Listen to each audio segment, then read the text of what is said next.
Hello, this is Crow99, and today I'm making a bit of a tutorial about something called Asparagus staging, which is a very efficient system in KSP. So if you've played this or if you've watched this game, you'll know that a big part of it is efficiency. Now normally when you launch something with a big tank, when the tank runs out or a part of it runs out, you're still carrying around that bit of the tank with the rest of the fuel.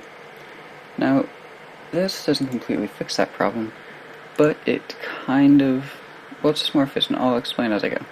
So I've built a little basic weight here, just an engine, some fuel, SAS, and a command module just as an example. Whatever you're launching, it'll probably end up being larger if you're into the game, either career or sandbox. By the way, this is sandbox mode. If you've only ever seen Let's Plays or played the game as career, you have all the items, you don't have to complete contracts, there's no money or anything, but it does tell you how much it is. So, let's get started. I may end up adding more weight to sew. We'll just get that decoupling. So to start off with, you're going to want a central stack. Now, a little tip here, one way a lot of people play this game is that they have three main stages. The launch stage, which has all the solid rocket boosters and all the liquid fuel to get them into orbit or out of the atmosphere. A transfer stage that gets them to wherever they're going. And then a landing and return stage, or just landing if you're not returning. Something I would suggest is that once the outer tanks fall away, you can actually use this center stage as a transfer stage because all the fuel feeds into it, which you'll see in a second. So I would also recommend whatever engine you use in the center. I'm using an LVT45 because it has thrust vectoring, which means that you can control your flight with this. It helps you turn and keep straight. Now, if you want enough control, and in fact you should always do this, have something with vectoring in the middle. You can have it around the edges, of course, too, but you'll want it near your center of thrust. So, to begin with, this is pretty basic. Now I'm going to show you the first step in making this more efficient. Now, you'll need decouplers. I'm going to use the TT70 because these keep the tanks away from the main body so that when you decouple, they're less likely to hit it, and it's also just easier to see what's going on. It's easier to grab them and move them if you wish to. Of course, you could use whatever you want, but I just would recommend that. I'm going to use more LVT45 because more control is always good. And I'm just going to lower these a bit to get them more even with the center. Now, this right here would just give you more thrust, of course. You have more fuel, you have more engines, but it's not necessarily any more efficient, really. I mean, it'll lift more. But let me have an example. Say you've, at some point, burned through 4 tanks worth of fuel. These top 3 will be empty, and each one of these will have only 3/4 of tank. Now, you'll still have all 3 engines going, but you'll be carrying around these 4 tanks worth of tank with no fuel in them. But if you use this external fuel duct, this little yellow thing on the back of the propulsion tab, and you click on the outside tank and then click on the inside tank, the fuel from this outside tank will go into the center one as it burns it. So at this point, if you burn through 4 tanks worth of fuel, these 4 outer tanks, 2 on each side, will be empty, and you can go to the next stage, which I have here, which will drop those 2, and that's a lot more efficient. You will be down to 1 more engine, but it'll be carrying a lot less too. So that can be a problem if you have a bad thrust-to-weight ratio and you need the extra engines, but as a general rule, it's more efficient. So this already is more efficient than having it the other way, and you can already do this, and I think that if you have a fairly light thing on top and a good final stage, this could get you to the moon or Minimus or just into orbit. It's pretty efficient if it's not carrying much. But we can take this a step farther and add another stage. I'm going to just put this here. And again, this is why I like these it's TT70 radial decouplers, because it gets it farther out and makes it easier to fit stuff in. So now I'm going to add those. Oops. And if I can get it to stick, I'm going to put just LVT 30 because I think I have enough vectoring. And I'm going to do the same thing. I'm going to have another fuel duct going to this one. Now this, of course, is more expensive, which you only need to really worry about in career mode. It's heavier, it's more fuel, and of course even without the fuel ducts this would lift more. But now, if you burn through 4 tanks of fuel, which will happen fast because you have 5 engines, you'll drop these 2 outer ones, and the same thing will happen, of course, but you also manage to get yourself 5 total engines instead of just the 3.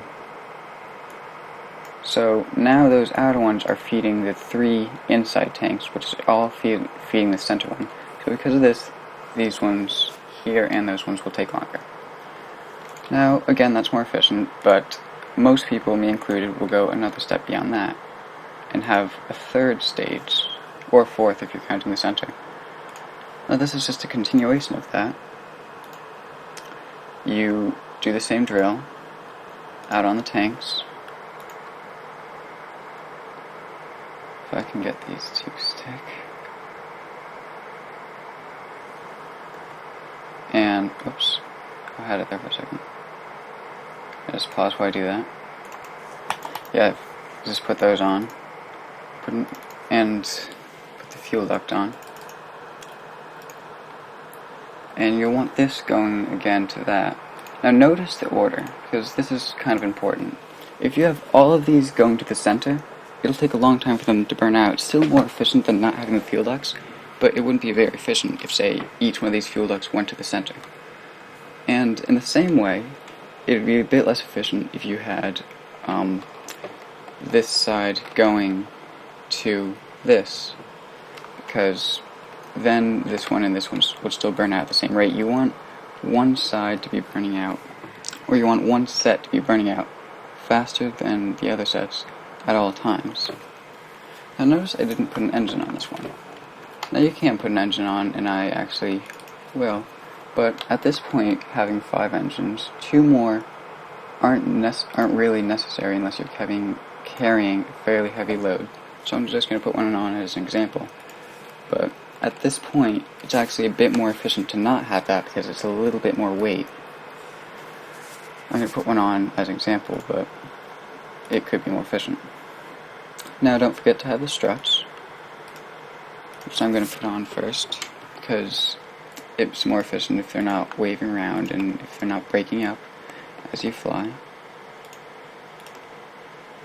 And now comes the important part, staging.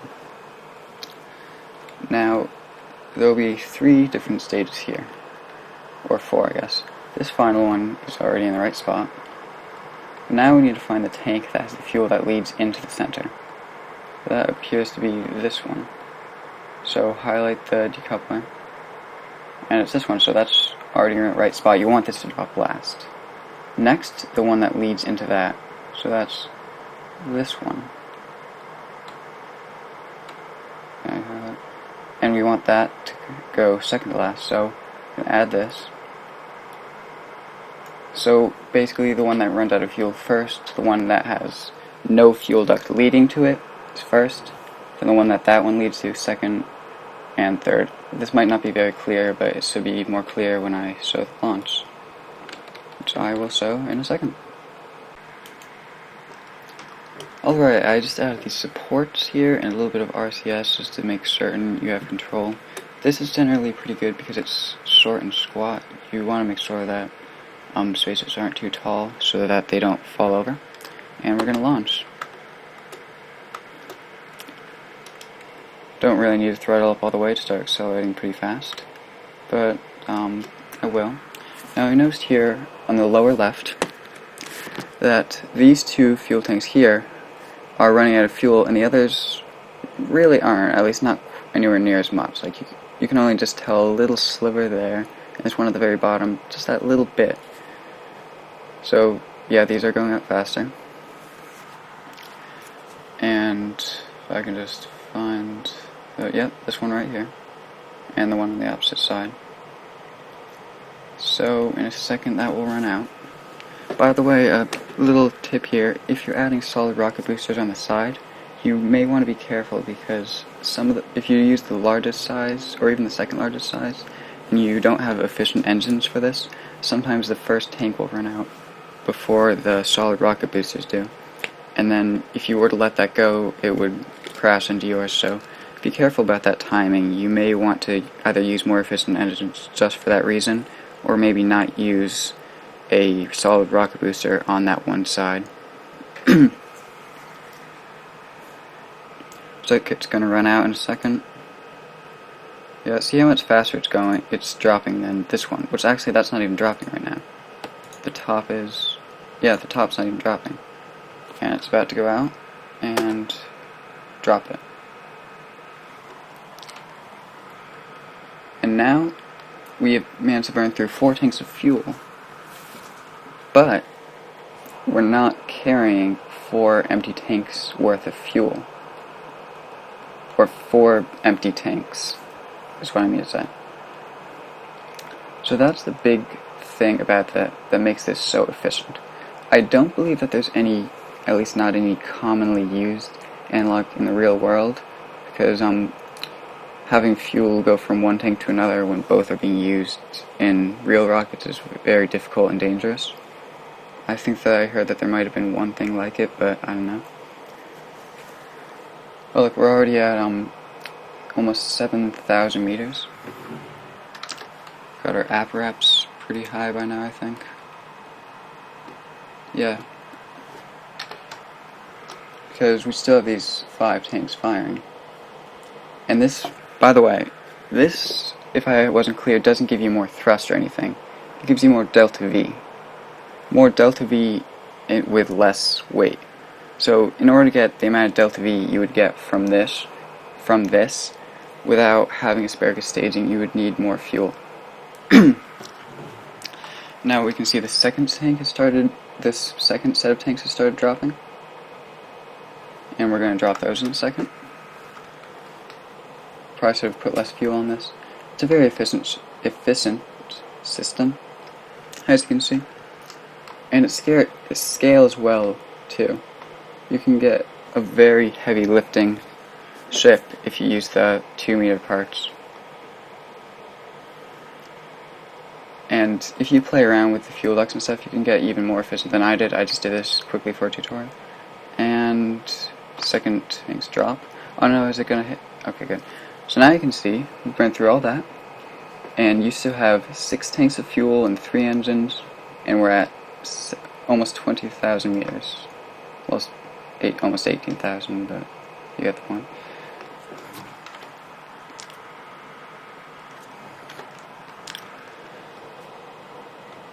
And this, by the way, is why I recommend having thrust vectoring in these middle 3, or at least the very middle, because the outside ones will be dropping off, and you might not even need thrust vectoring for the first few thousand meters.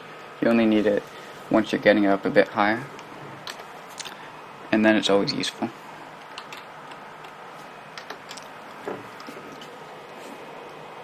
So, gonna time accelerate a bit here, see if there's any problem. No, not really.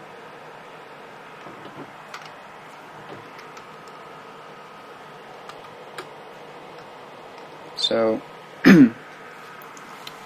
yeah, this doesn't just work with launch stages either.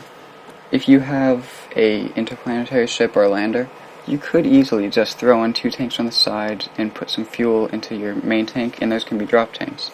It's the same general idea. It always works. This system might not be quite as scalable in the new career mode for just orbiting, but I think it's really good because normally in Sandbox you don't need to use this. You can just add more fuel and such. But now when you're trying to conserve fuel, this will be very useful. Oh, went way too high in this orbit. I'm trying to show how easy it is to get into orbit. And those are about to drop. And there those go. And look, I still have this whole central tank of fuel. Look how high I got by accident.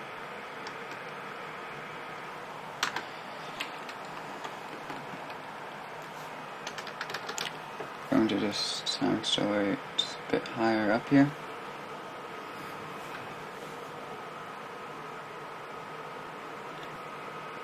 I'm going to pause the video once I'm in orbit.